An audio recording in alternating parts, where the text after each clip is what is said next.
considerations of these risks, and they must do so very carefully. On the benefit side, I've heard things from the foundation about the benefits to Madison. However, it seems to me that these benefits have nothing to do with the special use exception for 6 Opening Hill.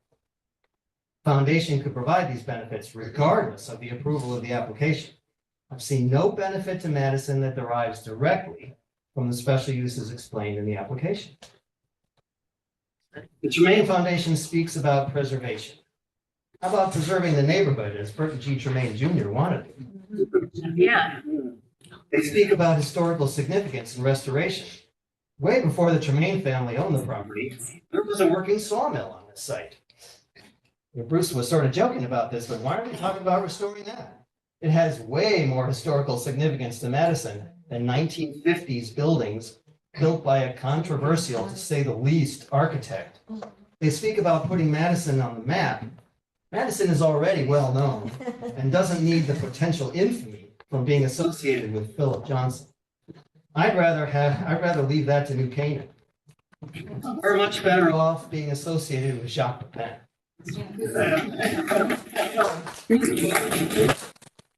We have severe risks with no direct benefit. Why would the Planning and Zoning Commission approve this application? The Tremaine's Foundation's stated goal was to have the approval of the town and the neighbors. We cannot meet these goals. We can't. We're done with it. You should be too. If the Planning and Zoning Commission really feels that this is only a small number of people that oppose this application, then let's put it to a vote in a referendum. The upcoming election would be an ideal time to ask the residents of Madison at large to make their feelings known.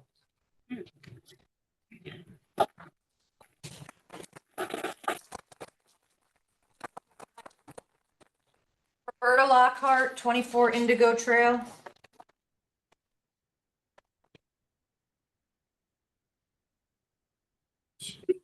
I'm Dr. Roberta Lockhart. I live at 24 Indigo Trail. I'm actually going to speak with 2 different hats tonight.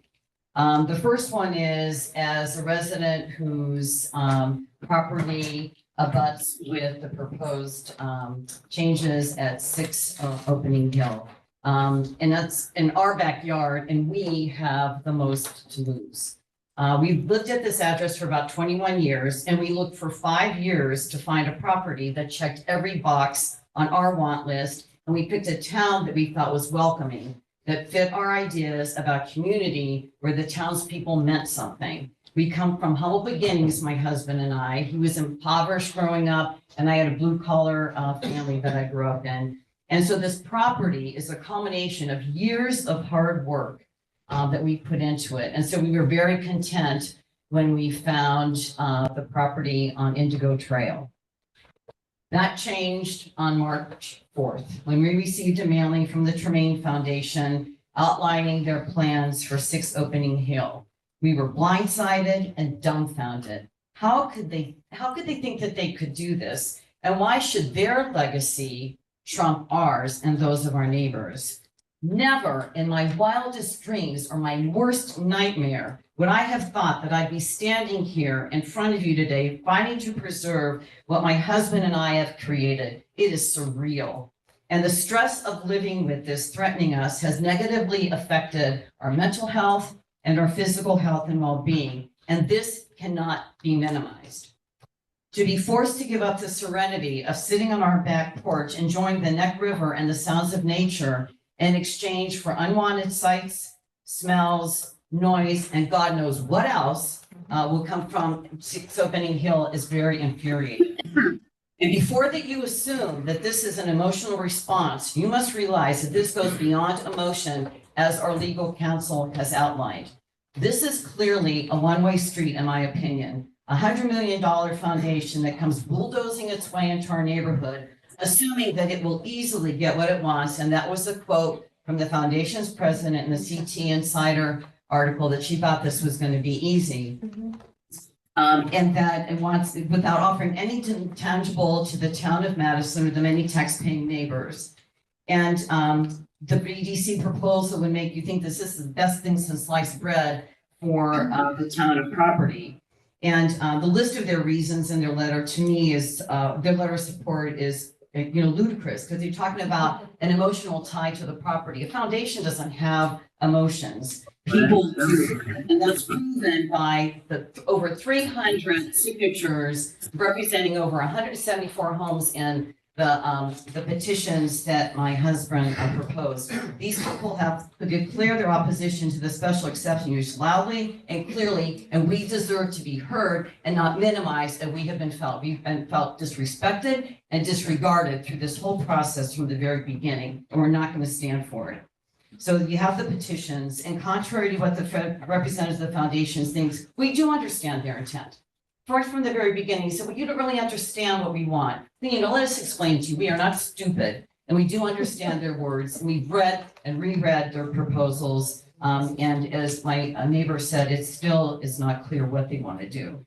And we also have letters from the very beginning from neighbors that succinctly summarize the concerns that we have.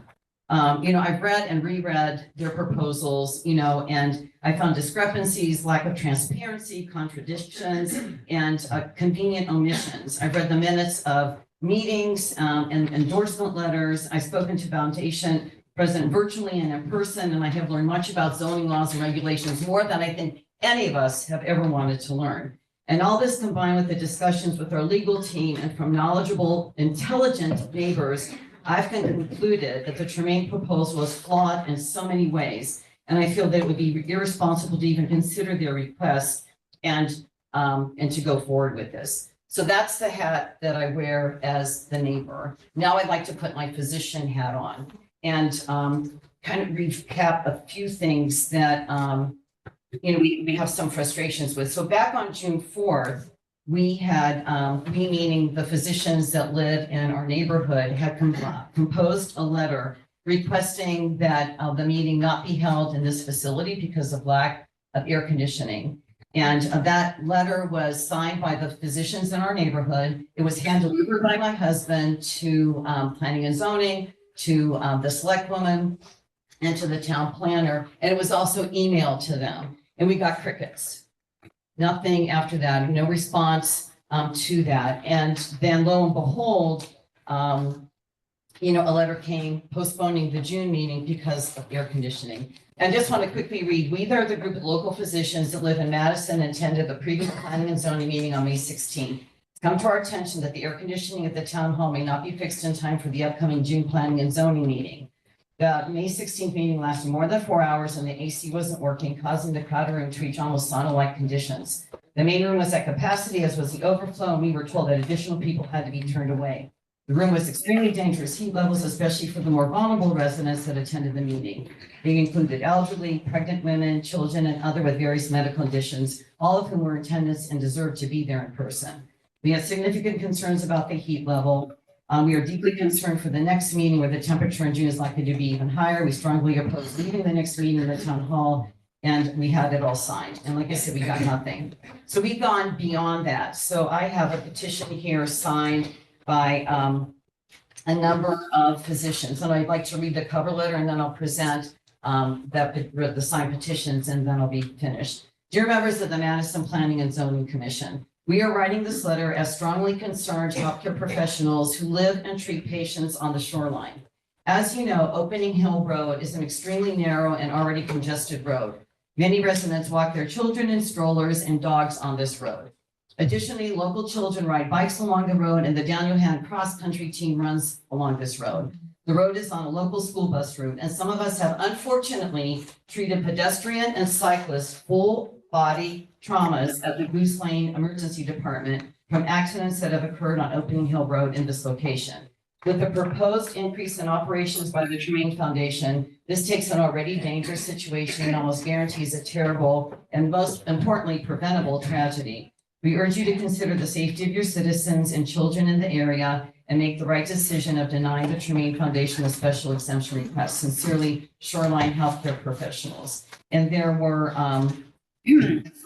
there were 42 physicians, 5 advanced practice nurse practitioners, 4 registered nurses, and 2 healthcare related people. And like I said, I'll give you the original copy of that. So in conclusion, wearing both hats, both as the neighbor that's abutting that property and as a physician that lives in that neighborhood and has colleagues that are familiar with that neighborhood, I strongly encourage this commission to deny the special exception. And there really isn't, there's no negotiating it, in my opinion. Thank you very much for your time.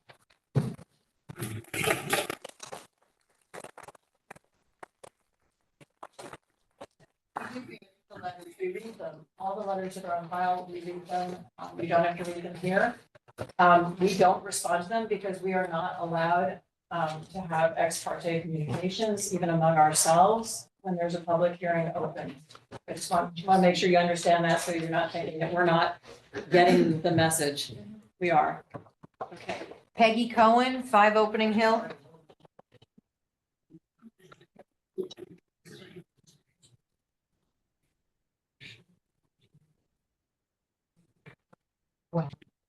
I stand proudly with my neighbors and with the people that stood before me.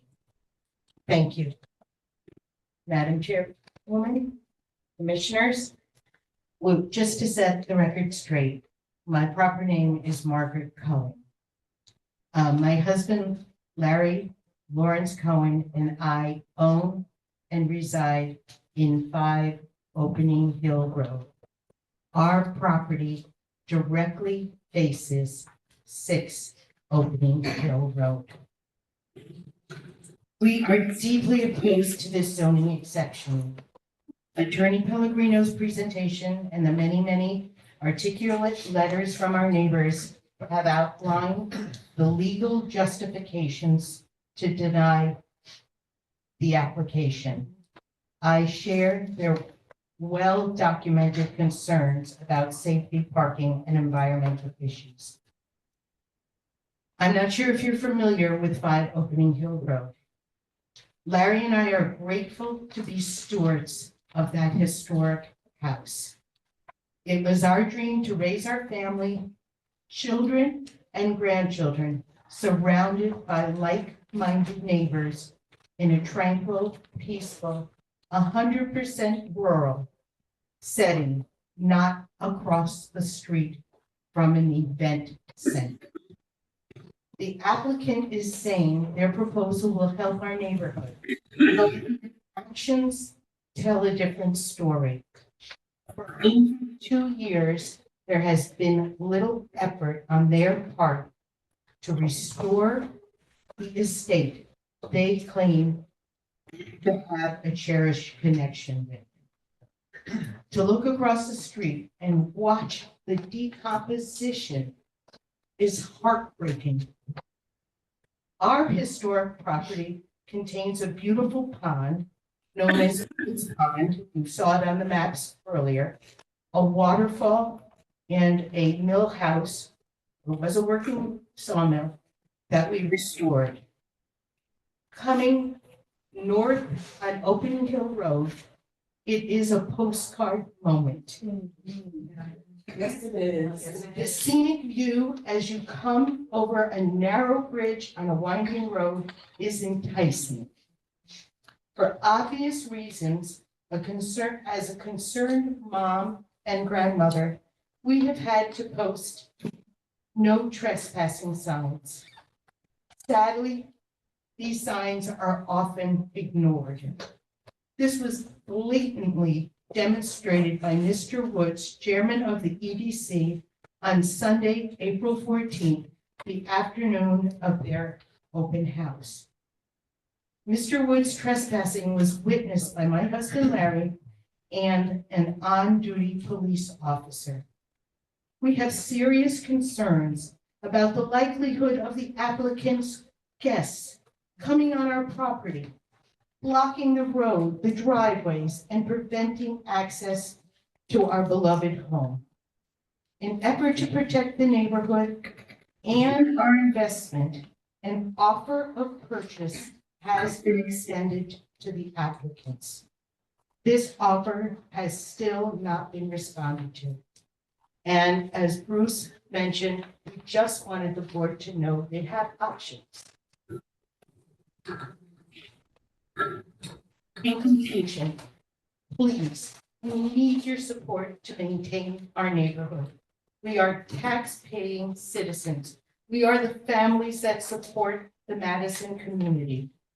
Please preserve our public health, our safety, our welfare, and property values. Thank you for considering my very personal and emotional.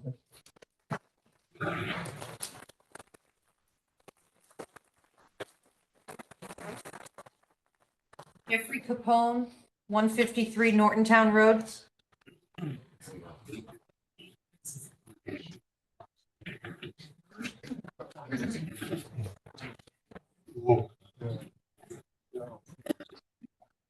I'm 67 years old and I've become an activist.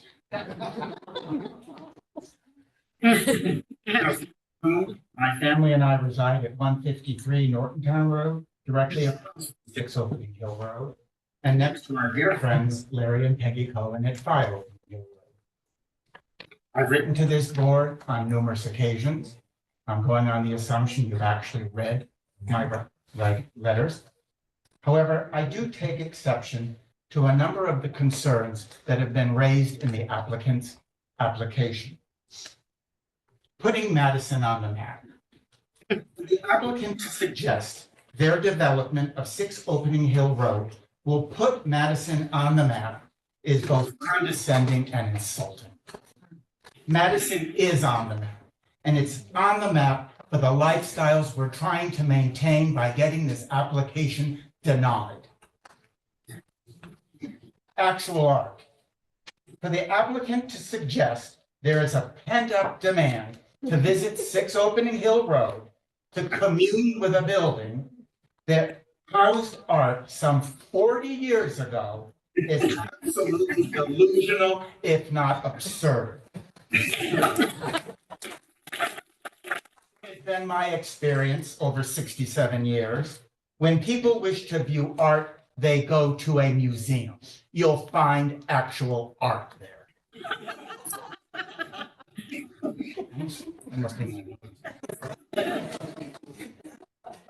There is nothing unique about 6 Opening Hill Road. 6 Opening Hill Road was the home of a privileged family with an art collection that entertained celebrated guests. The family is gone, the art is gone, and the celebrated guests are gone. Please don't be swayed by privileged outsiders wielding their inherited wealth in the deceptive name of philanthropy. The attempt to secure a special use exception couldn't be further from a philanthropic act. Early in my career, I had the privilege of working for Hank Greenberg, CEO and chairman of American International Group, a legend in the financial service industry. And at the start of every partners meeting, he would remind us of the founding principle of our organization. He would say, it's not about doing what is legal, it's about doing what is right. Attorney Pellegrino has meticulously outlined all the legal justifications requiring the denial of this special use application. So I'm not going to go through that lengthy list. Tonight's presentation by the applicant was another act of desperation of a flawed, ill-conceived application. 2 additional misplaced studies, comparisons of no relevance whatsoever to this neighborhood. Seriously, when is this gonna end? It needs to end tonight. This application in no way, shape, or form meets the criteria to preserve our public health, safety, welfare, public values, property values. It fails on every issue. The development of 6 Opening Hill Road into anything other than a residence is wrong. You know it, we know it, and I would imagine most of the applicant's family knows it as well. This committee has an obligation first to the tax-paying citizens of this neighborhood and not to privileged outsiders wielding their inherited wealth. We have placed our trust in you, our town officials that you will be there when we need you most. Well, ladies and gentlemen, that time is now. Step up, do what is right, deny this application, preserve our public health, safety, welfare, and property values. Good evening.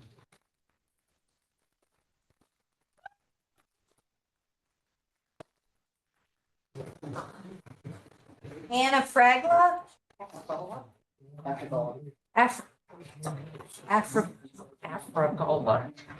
Oh, it's phonetic. There's no O. Oh, sorry, I apologize.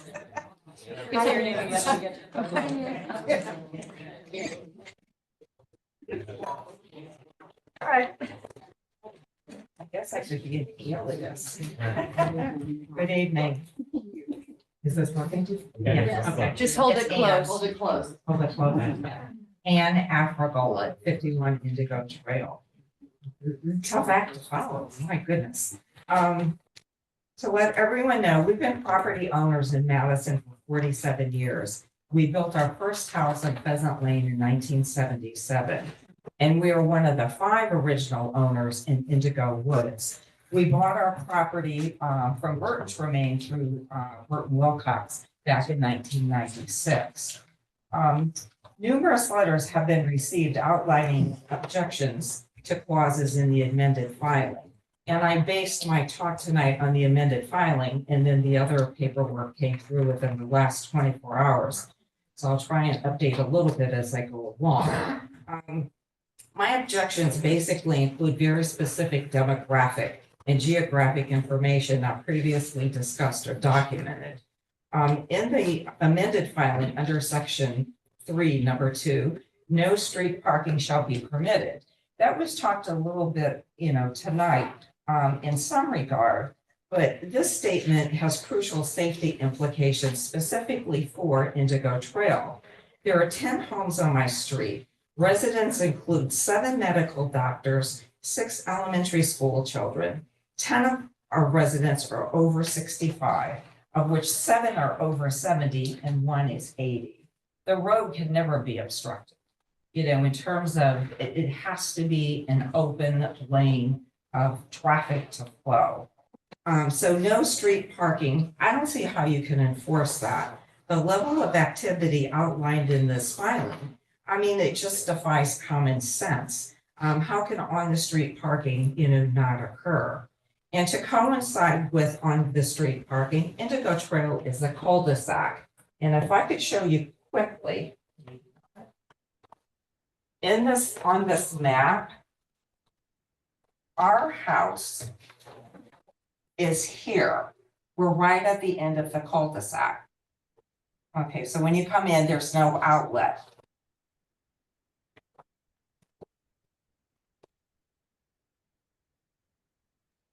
And the reason why that's important is because there's been a substantial increase in traffic since this filing. Oh, thank you.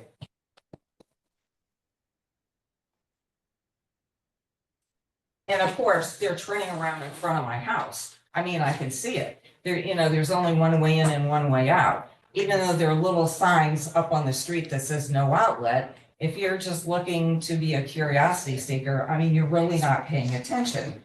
But about 2 weeks ago, what happened, the cul-de-sac, 2 of my neighbors had their landscapers there. And I happened to be out with the dog. Here come these 2 great big SUVs, they happen both to be white. And so when they come down to the cul-de-sac, they got stuck. There's no place for them to go as far as turning around. These roads were built 30 years ago. They don't have the width, for the cars that we have today. And then the other interesting thing that happened in terms of controlling traffic, had the dog out again one night, maybe 10 days ago.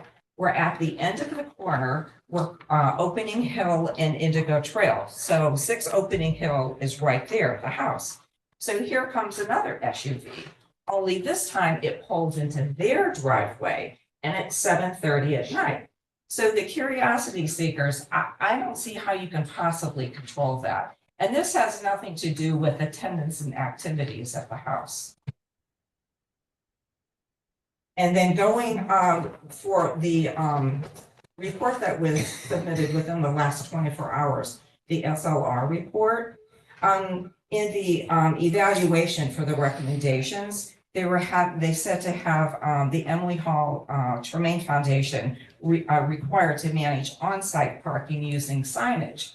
Okay, and then as the report goes on, how much signage can there be in this small little area? And then it also said to have planning and zoning install permanent signage. Well, who's paying for that? The taxpayers? And then it went on to say in the one part, which I love this word, they were suggesting police, robust parking enforcement. Well, how is that gonna happen? I mean, are we calling them every day? And then the next recommendation that they made was require police at special events. Once again, who's paying for this? Okay, going on to section 4 in the amended filing under events, which means indoor and outdoor experiences, receptions, open houses, presentations, lectures, classes, and exhibits, all of which are or may be open to the public by advance registration up to 25. And then here we go again. How are we controlling all of this traffic? They'll miss the bus. You know, they're gonna miss the bus and then what? Will want to go to the event. And this is 7 days a week. We're not talking about that. You're talking about the hours previously, but this filing states 7 days a week. And then my other question was, when you have guests on site and they have breaks or at lunchtime, are they gonna be taking walks in the neighborhood? I mean, are they gonna, I mean, the little 5 acres, it's not that big. So are they gonna decide, gee, let me see what's over here? I mean, our neighborhood safety is just not tenable, you know, under these circumstances. And then it went on to say in the same section, referring to the events up to 150, and this by invitation only. Are guest lists going to be made public? Who are these people coming into our neighborhood? The wording is extremely vague. Is it a fundraising event? It said possibly 2 out of the 3 might be. Well, what's the third event? Is it going to be a family event for the Tremaines? Is it going to be a wedding? Is it going to be a graduation? They own the property. And then going on from there, section 5, on-site residences. We talked about that for a little bit because then now they're changing the numbers for that. But with the neighborhood demographics, they're only talking about doing professional vetting. How is that acceptable? Once again, not knowing who these people are coming into our neighborhood. Our home was robbed. I don't know about other people in our neighborhood, but back in May, it was Memorial Day of 2011. Now you're going, okay, fine, that was 13 years ago, but still being susceptible to an influx of people that we have no idea who they are, I'm very concerned about that. I have a right to know, I think, you know, who the transient house guests are going to be.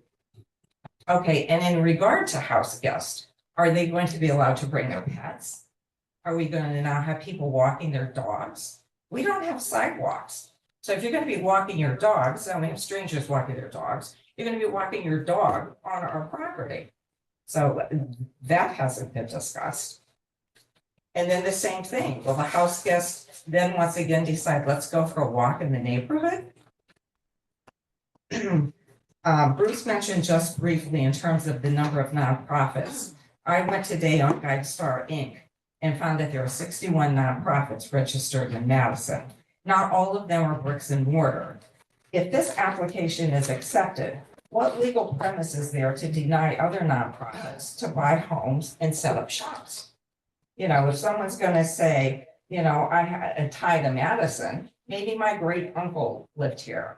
If they're a collector, maybe he collected comic books. I mean, it's going to be so vague in terms of if you allow a nonprofit in a residential RU1 neighborhood, how do you prevent other nonprofits from not doing the same? I don't understand what legal premise there would be. How are we going to protect our family neighborhoods and also our real estate investment?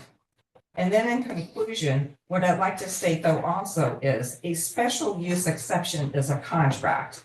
There are no clauses for violations in this filing. There are no penalties outlined for the violations, and there's no designated outside and partial third party to oversee and enforce the filings.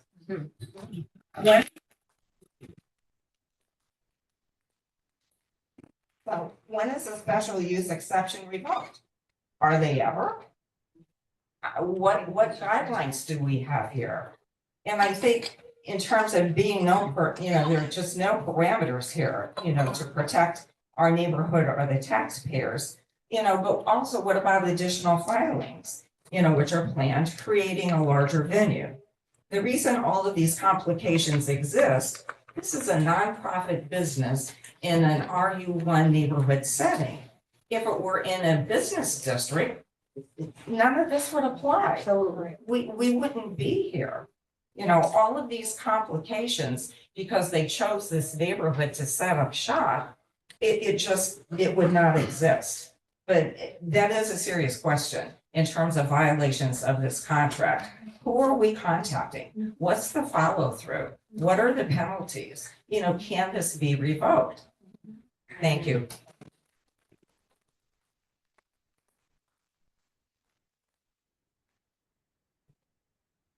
Rachel Furman here? She's currently unavailable. She's one of the physicians and she's actually at the hospital right now. So So I she's was not the one, here. right, I was the one who did the petition on the healthcare workers. Thank you. Kim Weston, 111 Opening Hill.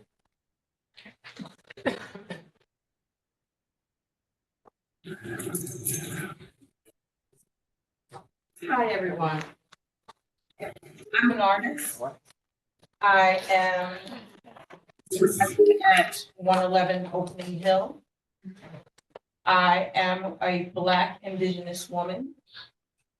I watched my mother work in South Carolina with no shoes. She's one of 12 children. She worked really hard to get to the north. We lived in the South Bronx and it was burnt out. And for art, my mother went to the 5 and dime store and took a tablecloth and put it on the wall. And that was the first art that I had, right? And I watched her work really, really hard to get us out of the South Bronx. And we moved from what I would call the old TV show, Good Times, to the next house in the Bronx, which was, let's say it was, what's the next show, Laura, that was after Good Times? Moving on up. Moving on up. So we moved to Co-op. That was the next one. And then she got a job helping senior citizens. And then she moved to Queens, where she bought a house with her husband, her new husband. And then eventually we became Bel Air. And she got a new house where we could walk around it. And I went off to Cooper Union and got a full scholarship. And I met my wife in Philadelphia one day when I was visiting in a candy store. And after that, I started painting t-shirts. And we started a business. And I bought my first home at 26 years old painting t-shirts. And then I followed her here to Connecticut and she got a job at Yale. And I started teaching and I started doing photography again. And now I own Wabi Gallery in New Haven. And we have 6 children. And we lived in New Haven for 21 years. And the violence around us became more than what we could handle. We worked so hard to get our tribe out of New Haven. When we found our home, we found our dream home here. We had peace. We purposely didn't buy in a cul-de-sac. because we didn't want people around us. We wanted peace. We wanted quiet. We wanted to be around the land because part of our culture is to ground ourselves with the land and have the animals around us. And so we have bears that come up on our property. We have deer, we have fox, we have coyotes, lots of coyotes. We have so many animals that touch our property. And we have that Neck River where we go all the time. We say prayer and have ceremony there. We have an auntie that comes down from Canada, who's Mi'kmaq, who shows us about different species of plants that we can use for healing on this land. And so we don't want that to go away. We don't want the noise. We don't want the traffic. And we have small children that walk that road to get to the bus stop, to the point where people pick them up and they know not to go into cars, but they get in anyway because they're trusting. I don't want to take that away from them because I'm the second generation of hardworking people, second, third, fourth generation of hardworking people. I fought to get to the American dream. And I'm probably the darkest person in here unless you have a tan, because I don't tan very well. Right? But we're only 600 feet from where you're trying to be. The land means so much to us. The safety of our children means so much to us. We've had issues with people trying to take our children from us. That's the biggest fear. That's why we moved out here, because we wanted safety for our children. We don't lock our doors at night sometimes because, not that I want to say that out loud so the world knows. We're locking them down. ADT, click, but that's the kind of feeling of safety that I have when I'm out here. I don't want strangers coming in to my neighborhood like that. And I love the arts. I know what it's like to run art programs. I know you want to have events. I know you want to have special people come out and do residencies. All of that stuff is wonderful. But my community and what I invested to be here means more than anything to me. My mother is looking down at me right now, saying, you go. She's looking at Laura saying, you guys make the best partners, right? Because Laura came from the same beginnings as I did. We've been partners for over 27 years. We've walked this road together. We have 6 children, a Nana at home, and her father at home. And they're divorced. So we don't want to mess up our little happy home with dealing with noise and the traffic. I want to thank my community, my neighbors, and your homes. I want to be like you. You know what? I love the arts. I appreciate what you're trying to do. But this neighborhood is so special. So special. And I worked so hard. We have worked so hard to get here. This is the American dream.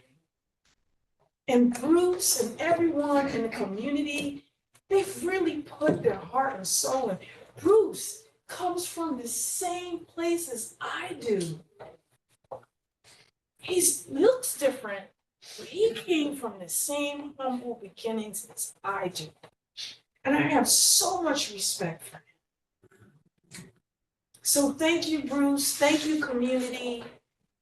I don't want my children to not know what it's like to have this kind of support around them.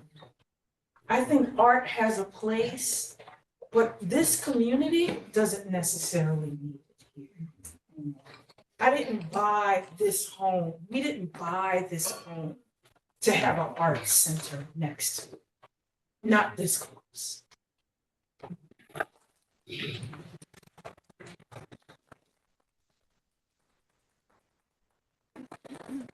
Fuller Weston, 111 Opening Hill. Hi, everybody. I'm not gonna take up too much time because my wife did a very, very good job explaining. But I do want to say that I agree with everyone. I admire you for wanting to have art residencies and wanting to do what you want to do. You're just doing it in the wrong spot. It's just in the wrong spot. Take it to a commercial place.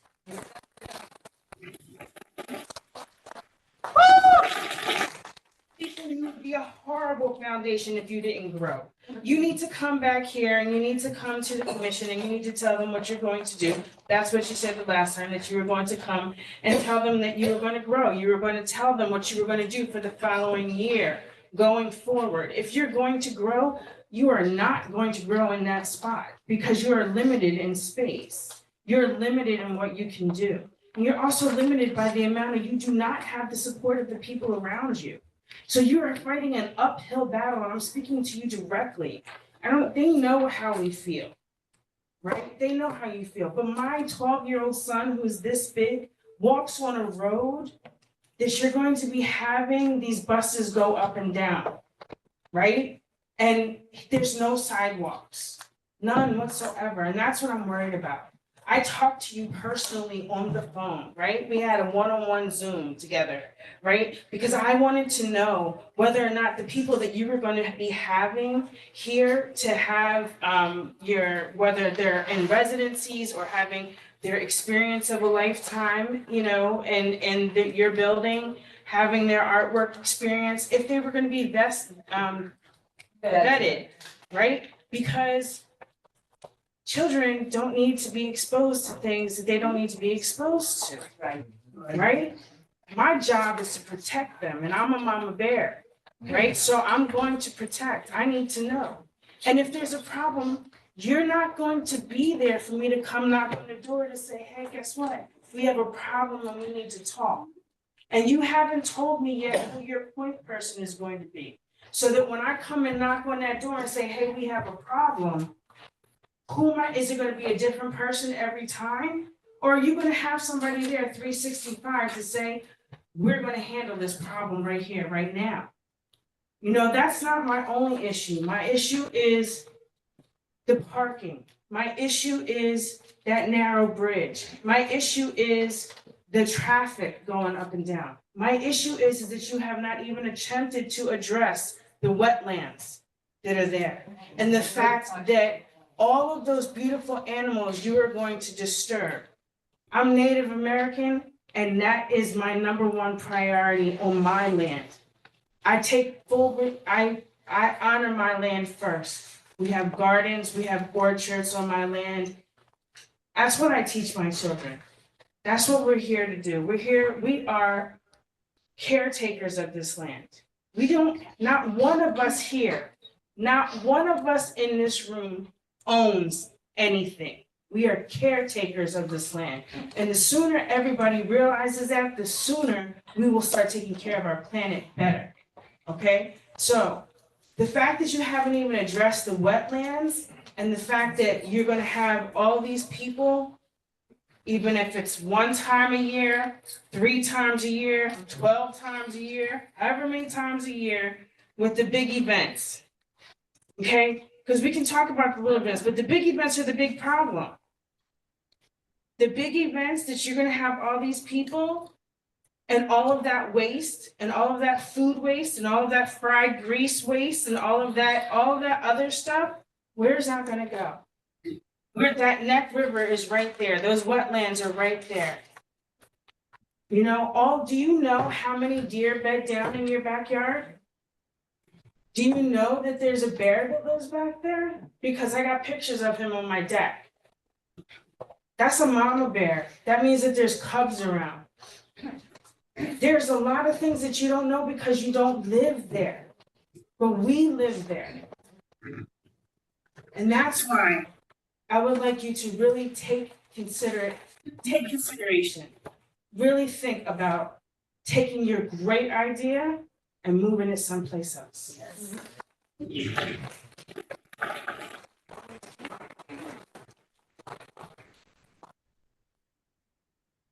Here we have about a half an hour left in the meeting this evening for 10 o'clock. Next on the list is Bernadette Haydot Oh, no. Lamonti Hackett. from 181 Green Hill Road. Madison, been here since 1978. Are you here, Bernadette? If you could please come up to Well, the, I'm going to defer to the previous speakers. I think they did an elegant job and I don't want to waste anybody's time.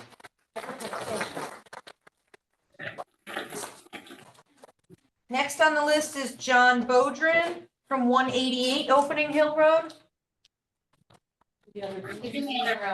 Okay, if you're in the other room, John, you could just go right up to the podium. I'll just, I'm his wife. We're going. Okay, for a second, is that okay? Yeah. Okay, great. Nope, it'll pick you up right there. Good evening. My name is Brittany Bodrin. I'm John's wife. He just went outside to get a jacket and he'll be right back. And I'm supposed to go, okay, here he is. Awesome timing. Nice job. Did a great job. Folks, for your patience, the air conditioning is working just fine. My name is John Bodrin. I live at 188 Opening Hill Road. I know this has been said earlier by my good neighbors. But what I want to point out once again is what we're doing is we're weighing the impact versus the benefit, right? And impact is relative, is it not? Impact with regards to this particular neighborhood, this community, to call it RU1 really doesn't do it justice. I mean, we're talking about tracts of property that include Cockaponset State Forest, Madison Land Trust. I live on a private road. I walk across the street and I can enter the Neck River Trail. I can go further down and take a nice long walk on the Double Loop Trail. Given what I do for a living, it's very stressful. I moved from Milford specifically for what my wife and I call silence and stars. It's that serenity. It's being able to walk my dog at night. You may see me. I'm wearing the reflective vest with the headlamp on. It's hearing those crickets. It's hearing the frogs. It's hearing that Neck River, right? That's why I came here. This helps me with regards to my own mental health. And it can't be minimized. It can't be overlooked. And when we talk about the benefits, when they speak about charity, right? They're a charitable organization. What that is supposed to mean is that they are providing relief to the community of a burden, right? That the community carries, but they need help with. That was the whole, background behind charitable organizations and why they deserve this special tax exemption, right? This nonprofit status, because they are helping alleviate a burden that the community carries. I don't see how the Tremaine Foundation, right? These uppity folk coming in, right? Having their lavish parties, creating all kinds of racket, how that alleviates any burden that we carry as a community. You know, I have colleagues who've worked on planning and zoning commission boards, and I brought this to their attention, and they think it's a no-brainer. They think this is, John, they can't do that. That sounds like commercial. You know, when you talk about 2 experienced guests, how is that any different than an Airbnb? Sounds like a commercial enterprise, right? And when you enter that commercial sphere, you're at risk of losing your nonprofit status, right? As soon as you do that, it's a very strict classification. Why? Because your nonprofit status creates more taxes for us that pay the taxes when you don't. So, one last thing, to make a claim of conflict of interest, with all due respect, Madam Chairwoman, given your background, given your education, given your employment, okay, it's replete with architecture, art. You've curated the Walters Art Gallery in Baltimore. I lived in Baltimore. The Yale Art Gallery. And it's not about saying, hey, I assure you there's no conflict of interest. It's the appearance of a conflict of interest. Why? Because we want to provide the public with faith that the system is going to work the way it's supposed to, okay? It's the appearance of, and it's hard not to see that there's a conflict of interest, given this is artistic, philanthropic, educational. That was your wheelhouse, that was your sphere, right? Was it not? For decades, okay? And I think that really, that needs to be taken a look at. Because I'll tell you what, if this is granted, what are people going to say? That the chairwoman was compromised. Thank you very much.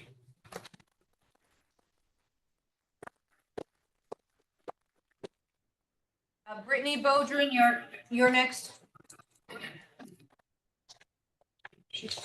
Do they both need to talk?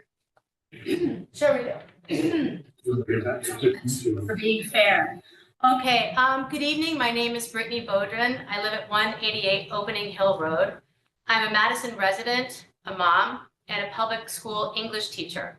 One of the main reasons my husband and I moved to Madison was for the excellent reputation of its schools. Having taught at Daniel Hand and my 8-year-old daughter currently attending the Jeffrey School, we quickly learned that the public school system's excellent reputation is well-deserved. We feel great pride in not only the school's exceptional academic instruction, but also in how Madison Public Schools celebrate diversity, promote inclusion, and teach tolerance. This is why I'm extremely disturbed and upset over the Tremaine Foundation's substantial relationship with the architectural designer Philip Johnson, a known racist, fascist, white supremacist, and Nazi sympathizer. But I am even more shocked and dismayed that my own town of Madison could even consider accepting the Tremaine's application, knowing of the foundation's profound relationship with Philip Johnson. I can't imagine that the town of Madison would ever wish to celebrate and honor the work of a designer who was a flagrant racist and Nazi sympathizer. Some of the most esteemed institutions of higher education in the world, such as Princeton University and even Philip Johnson's alma mater, Harvard University, have denounced Johnson's racism and rejected his name. How could the town of Madison, in good conscience, embrace and improve Johnson's name through accepting Tremaine's application? How could we all look our children in their faces and say that we condemn bigotry of all kinds, while at the same time laud and praise the Tremaine's designer who supported Hitler? Is bigotry and hypocrisy the kind of legacy that we wish for our town, our community, and our children? Please say no to the Tremaine Foundation's application. Thank you.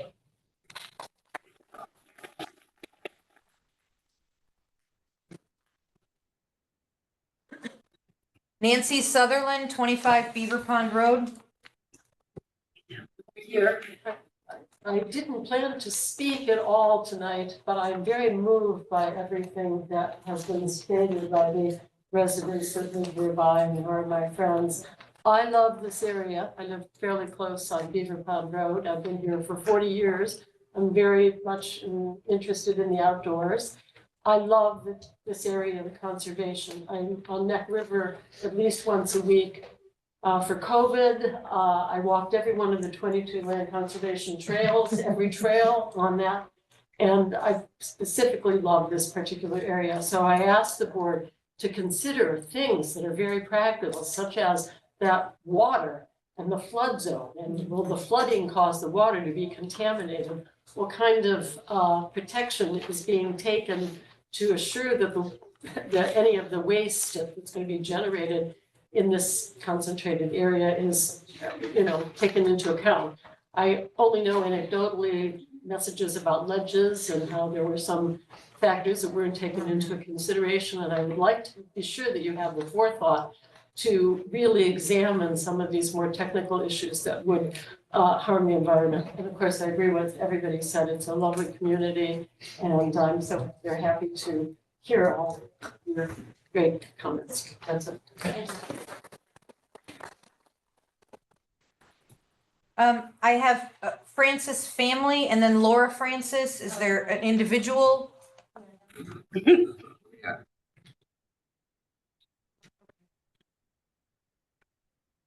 Okay, I'm gonna try to paraphrase because I feel like a lot of people did say a lot of what I wanted to say already. Excuse me, are you Laura? I'm Laura. Okay, just Yeah, wanted to sorry. make sure. Thank you. 222 Opening Hill Road.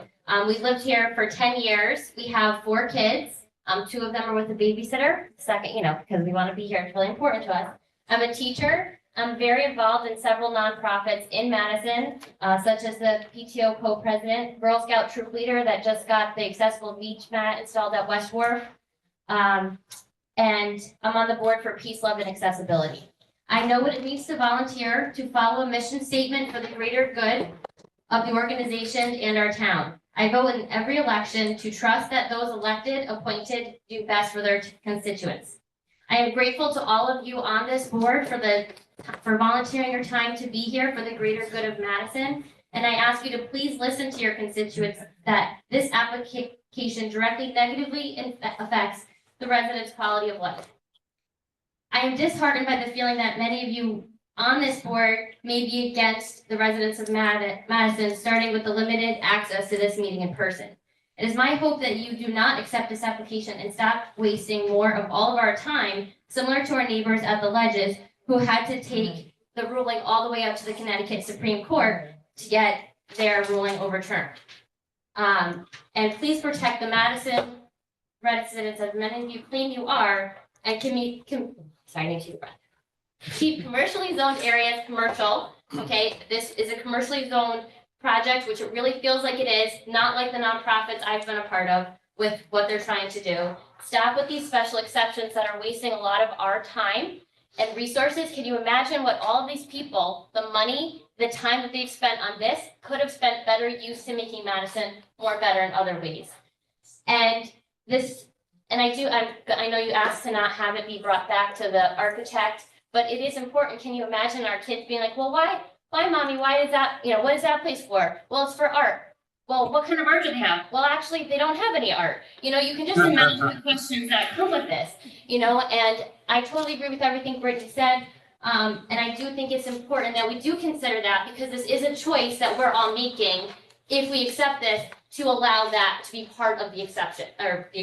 So that alone should just make this go out the window.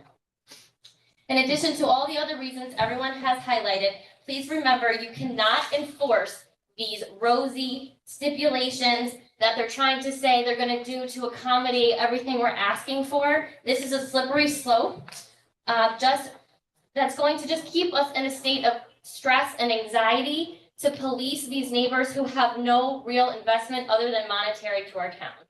Thank you.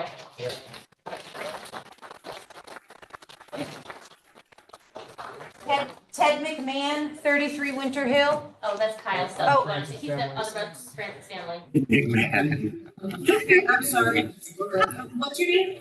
Kyle Francis. Yep, Francis family. Thank you for these pictures.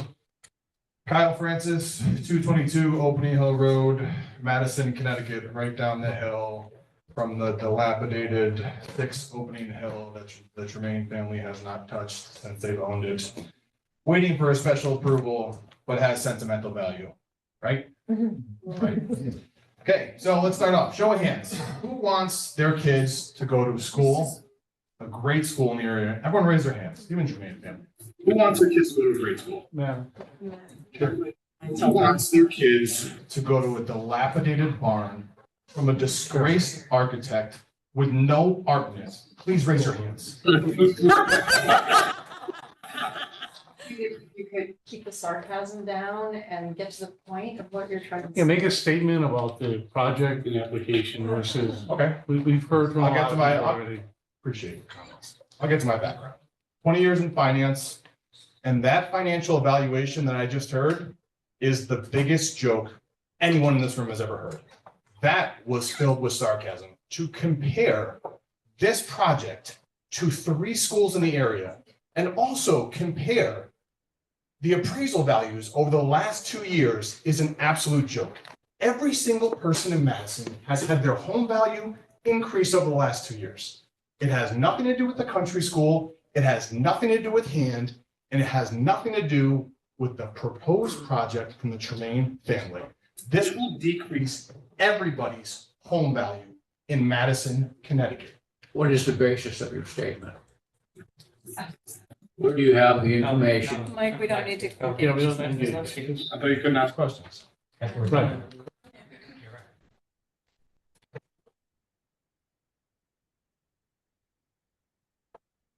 So I would ask, basis of my statement, I would ask for a fair comparison, for a financial comparison to something that's apples to apples. Say maybe the Stony Creek Brewery, how home evaluations around that area went down in value dramatically.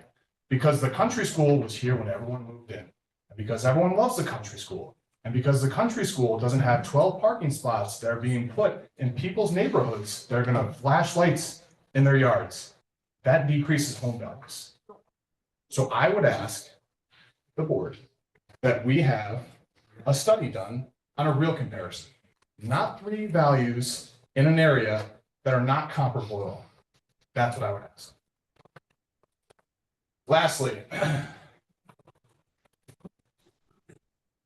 I feel like this was downplayed when talked about in the study. And I get it, because the Tremaine family doesn't want to talk about this that much. 2 of my kids are here, Lily and Lila, here to support, way past their bedtime. My wife was at this crash as well. This is my best friend of almost 40 years. The police said he would have died that day without a seatbelt. This is what we're talking about. These are our lives. These are the people of this community. He would have died that day. That bridge is not safe.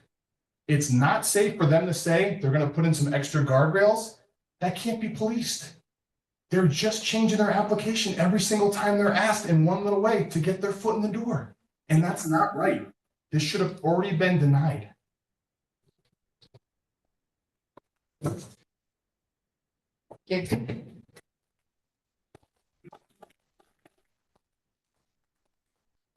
We have 10 minutes, so, Make the most of your time. And I think I'll we'll try to make the most of my time. Save 5 minutes to wrap up then and take a vote on next steps. So I'm Ted McMahon. I live at 33 Winter Hill Road. I've been a resident and taxpayer for 40 years. This is not my backyard, okay? I'm about a mile and a half away. But somebody brought it up and I thought maybe I'd be the only one to say it this way. But not in my wildest dreams would I ever think I'd be here tonight talking about putting a special use exemption in the residential neighborhood, which can be anywhere in Madison, any one of your backyards, okay? I don't know where the hell this regulation or statute came from, but it is bizarre that we would allow anywhere in town a commercial enterprise to be put in somebody's backyard. I just don't understand it. This is a round peg in a square hole. It doesn't belong there. And as our attorney, Mr. Pellegrino said, you have to deny this application in totality, 100%, because these people are trying to take a mile an inch at a time. There's no way we're going to be able to police them if you grant them any exception, because we've seen from their disingenuous behavior so far that they cannot be trusted. They will smile at us. We'll do whatever you want us to do. But I don't, like many of you said, I don't know what this application is for. I don't know what an event is. I don't know what a group is. You're going to have corporate retreats. There is no art. You can go on and on and on. I don't know what this thing is. And I've gone on GuideStar. And if you look at what their contributions are, there's no rhyme or reason. To me, this looks like a cookie jar for their relatives to give out money to whatever they want to. So I just don't understand what's going on here. The traffic study, I'll just touch on that. The recommendation was, yeah, the road's a little narrow. So what are we gonna do? We're gonna cut down some trees. By the way, that hedge you mentioned, that arborvitae hedge, that's gone. I don't know what you're thinking about, but that's gone. Because that, in the sight line, 400 feet, I drive that road every day. There is not 400 feet of sight line in either direction.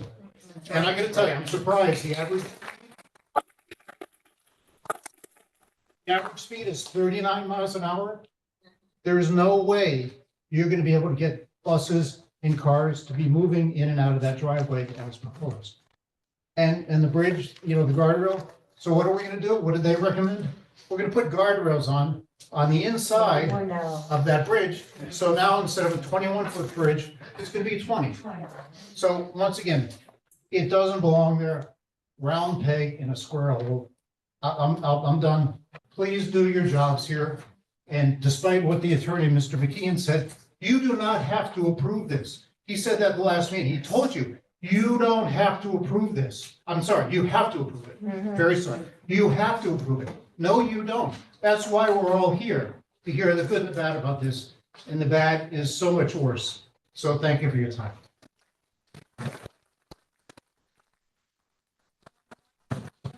Ed Rizzo, 28 Kachina Way.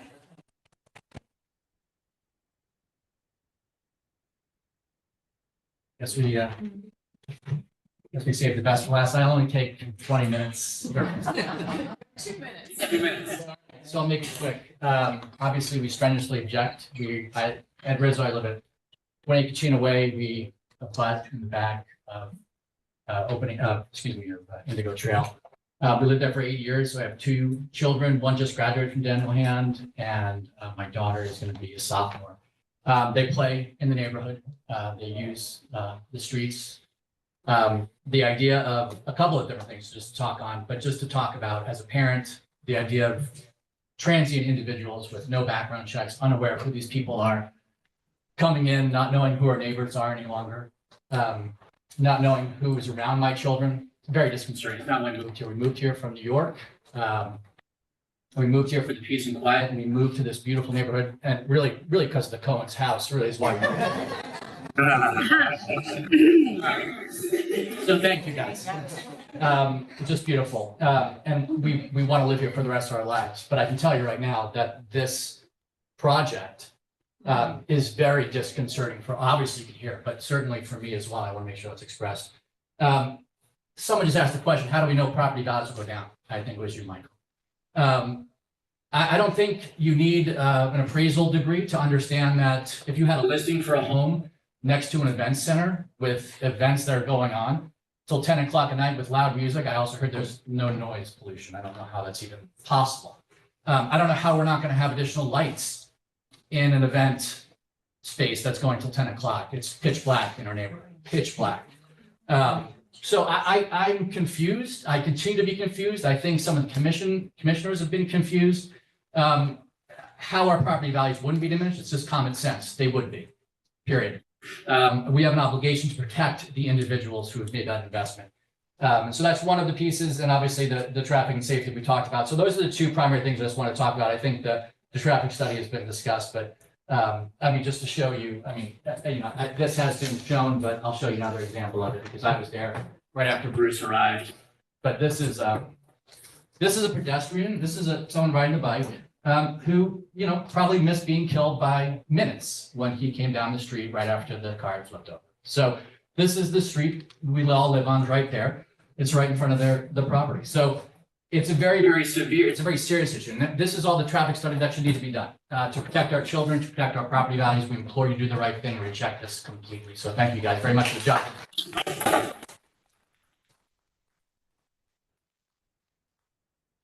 I think we'll stop here, reconvene, and we have a meeting coming up on August 1st. Yes. So that makes sense. We can, if it's okay with the applicant, to, If you're looking for the applicant to consent to an extension to continue this to August 1st, you have that. thank you for articulating that for me. And I think there may still be some people who would like to Absolutely. express their thoughts and feelings, so we want to allow for that too. Gives you a chance, I think, to prepare to respond to all of these good issues that have been raised. There's also a chance to look at the studies and the additional material that we got in the last 48 hours or 24 hours. So thank you for all of this. So quick question, I hope. Yeah, a process question. Yeah. So at the conclusion, so if we finish on August the 1st, then what are the next steps? I mean, you make your decision within, is it 65 days? That's correct. I'm sorry. The commission has 65 days to render a decision following the close of the hearing. Okay, so if whenever the hearing closes, be it August 1st or 2 weeks after, is that what we're saying? Yeah. And then how is the public notified? It will be done at a public meeting. The Planning and Zoning Commission takes action at a public meeting. So we And close the notice of public their hearing, we decision is deliberate, published. We decide, and it's all in the public, and if we use it, we have to go online. you can zoom in anytime. If you're not here to you can call the office. Is that what you're referring to? Yeah. Yes, the land use office will always have an immediate record of the agency's decision from the meeting the night before. However, the commission does file a decision in So I think. August 1st comes, you have your meeting, you're gonna get additional information, and then you believe you'll make a ruling after that within 65 days. The state statutes require the commission to take action within 65 days of the close of a public hearing. You're making the assumption that it closes on the first. It That's may, all- it may. that's all I was asking. Yeah, it may not. There- That's what I was This asking. is not. That would be our goal. Yeah. My question So- is, does it start at 6 on August 1st to 10? Or are we going from 7 to 10? What's the time frame on that day? We haven't decided yet. You haven't allocated, right? And are you going to hear the other 300 people that want to talk? I hope they're not 300, but Well, there may be. I have a sign-up sheet for folks who did not have an opportunity to be heard this evening that will be entered into the record. You know, that would likely be the initial steps for public hearing rather than, you know, having an entirely new sign-up sheet with folks who have spoken already, to give folks who are in attendance as well as our online attendees. Let me add something, there may be confusion. This board does not meet privately. Yeah. There's going to be no private discussion. Everything happens in public meetings. We don't talk about this unless we're in front of you. Yeah, we can't, we don't. That's it. That's policy. We do our homework, but that's it. This time, we're going to continue the hearing. I know, You're in the middle of the hearing. We're still in the Answering hearing, these and questions. we need to actually make a motion to continue the public hearing to August 1st, 2024. They've got a motion and a second. I'll second it. Any further discussion among the commissioners? All in favor? All right, so we're going to continue to August 1st. Bring your questions back. And we're gonna have are we gonna have a 4-hour meeting like this time, or are we gonna have other people that are gonna be putting their applications in also? We're trying to The accommodate. agenda has not yet been set. Yeah, we're trying to accommodate you. Yeah, because we actually use. What was your question?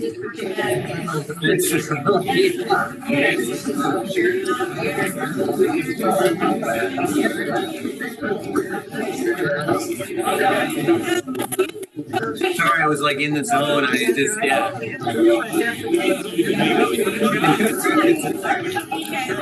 See.